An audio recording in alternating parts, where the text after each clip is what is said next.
Now, our cover story this morning, President Trump this week signed into law the Halt Fentanyl Act, co-sponsored in the House by Representative Bob Latta, who joins us on the line once again this morning. Congressman, thanks very much for taking the time. I know it was a late night, and we'll get to that coming up here in just a moment as well. But I know that the Halt Fentanyl Act was a big deal for you personally, not just because you co-sponsored the measure in the House, but you've been talking about the need to address this issue for a long time, even predating this particular act. How satisfying was it to see this measure get passed by Congress and with some significant bipartisan support, no less, and then be signed by the president? Well, thanks for having me on, and it is very, very important what happened. I've been working on this with Morgan Griffith from Virginia for 5 years, and we know that fentanyl is one of the deadliest drugs out there. And of course, it comes in chemical form from communist China to Mexico. The Mexican cartels make it up into pills and other things, smuggle them into the country. And over the last 5 years, we've seen 325,000 Americans die from fentanyl poisoning. And I really say the word poisoning now because several years ago, we had a sheriff from out in Washington State testify before us. And he said, when you're putting something that's deadly, just 2 milligrams of those two tiny little flakes will kill you. He said, it's not an overdose. He says it's poisoning. And then he said it's really outright murder. Because the cartels are selling these pills maybe for $25, $30 a piece, and it's costing them 10 cents. So they're killing Americans for just 10 cents. So what this legislation does, it permanently schedules fentanyl-related substances into a Schedule I drug. And what that means is that you get a mandatory minimum of 10 years. Mandatory minimum of 10 years. Because just the minimum, just the amount of fentanyl we're talking about here in that sentence is enough to kill 50,000 people. Yeah. So this is why it's so important that we get this done. I know we often talk about these issues kind of in historical context. And I wonder, though, back during the 80s when we launched this war on drugs and we got tough and we increased mandatory minimums and cracked down on those who traffic in these. And we ended up at the end of the day with a drug problem and a prison overcrowding problem because we didn't focus enough on treatment, on prevention. So I wonder, is this enough? Treatment programs, people who advocate for these say that while the president has committed to fully funding treatment programs, it's not coming, that money isn't coming fast enough. These treatments are needed now. They need to be fully funded now, not in incremental stages as the president has proposed. Well, several years ago, we passed what was called H.R. 6. We had about 63 different bills. If you all remember, we talked about the opioid crisis that was happening in the United States. And people were getting hooked on prescription opioids. Once they couldn't get the opioids, then they switched to heroin, and then of course they started into fentanyl and carfentanil, which is even more dangerous than fentanyl. Yeah. And one of the things that we said back with during the opioid crisis, and I had a piece of legislation that was included in there to set up a dashboard so your centers out there could find out where the money is and how to get help. But the big point was at that time that, we just got to tell people, you might not feel good all the time. And, so pain management was going to have to start. So we were looking for not using drugs at all, using alternatives to different types of opioids at that time. And then finally, if absolutely needed, the people that were just in absolute chronic pain 24 hours a day, then a doctor could prescribe an opioid. But the problem is, in a lot of cases, we live in a world where everything's supposed to be instantaneous, and unfortunately, people have got to help themselves in some of these cases. Just like I know one of my hospitals in my district, they were counseling people before they had surgery. They said, "This is what's going to happen, and when you wake up, this is how you're going to feel, and we're going to help you through that. But we really don't want to give you any drugs." And I know years ago when I had an appendicitis and they couldn't figure out if I was allergic to a pain medicine. And it's kind of funny what they said. They said, "You just got to gut this out." Yeah. And I thought that was pretty funny when you just had your appendix taken out. But Good point. but Good point. you do. You just have to say, what can I handle?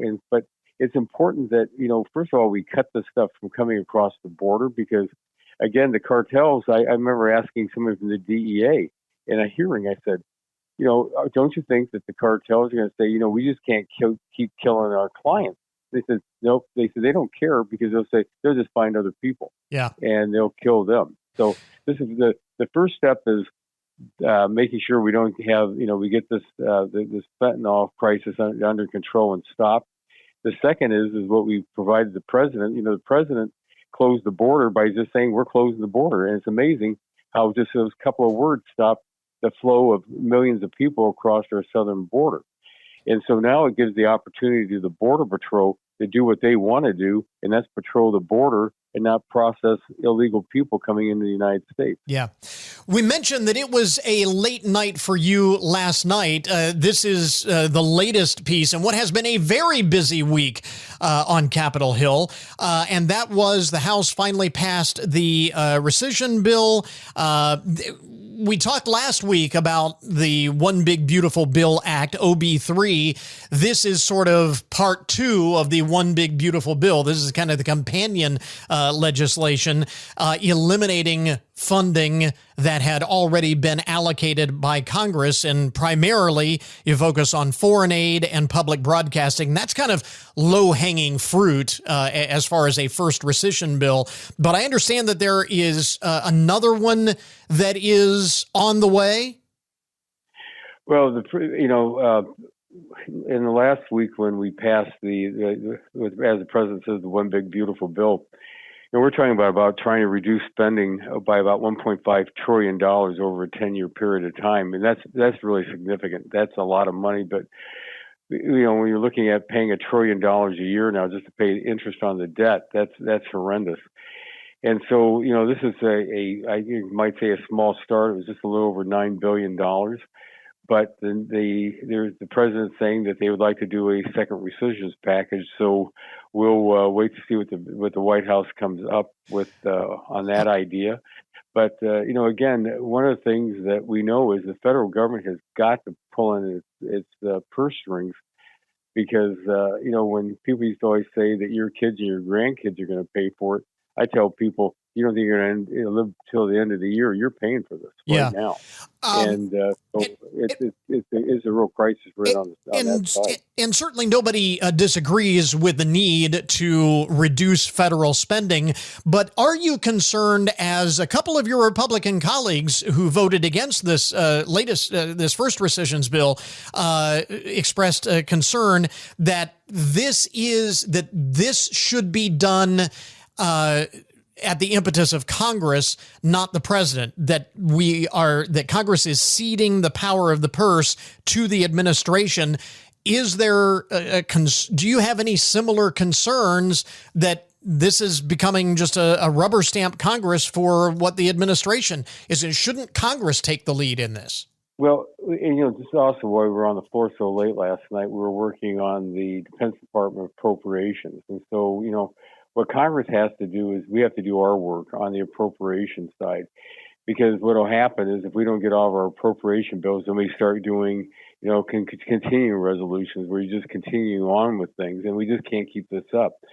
And just recently here in the state of Ohio, Governor DeWine saying that he's going to use his veto pen because the President of the United States doesn't have a line item veto, which governors across the country do have.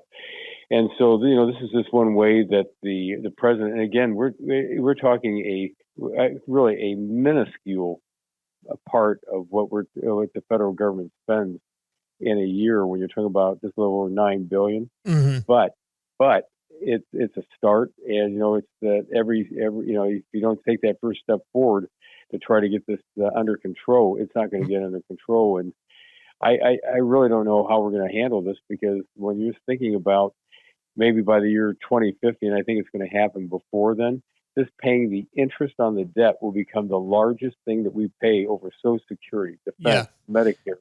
And then all those other ones are going to be pulled back because it's going to be, we have to pay our creditors back. Yeah. Can't kick this down the road any longer. Real quickly, before we let you go, want to ask you about this. It was actually one of the things we wanted to ask you last week, and we ran out of time, so I don't want to do that again.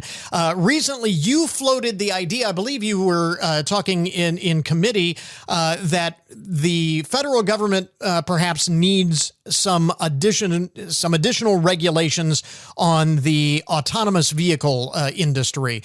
And again, I know this is an up and coming technology. It's not very often that you hear Republicans talk about additional regulation, the need for additional regulation. Explain what you mean by that. Yeah, I've been working, this is my legislation. I've been working on this for over 6 years. We're hoping to have we had it passed out of the House, and unfortunately it died several Congresses ago over in the Senate. You know, when you think about automobiles, it's an interstate type of a commerce, and we can't have 50 states in the District of Columbia come up with what they think an autonomous vehicle should look like, you know, how it should operate. So we need to have a national standard like we have right now. You know, our vehicles are really bumper to bumper under national standards, and that's what we have to have out there today for autonomous vehicles, because if we don't, the communist Chinese are going to be the ones leading the world in this technology. We have great technology in this country.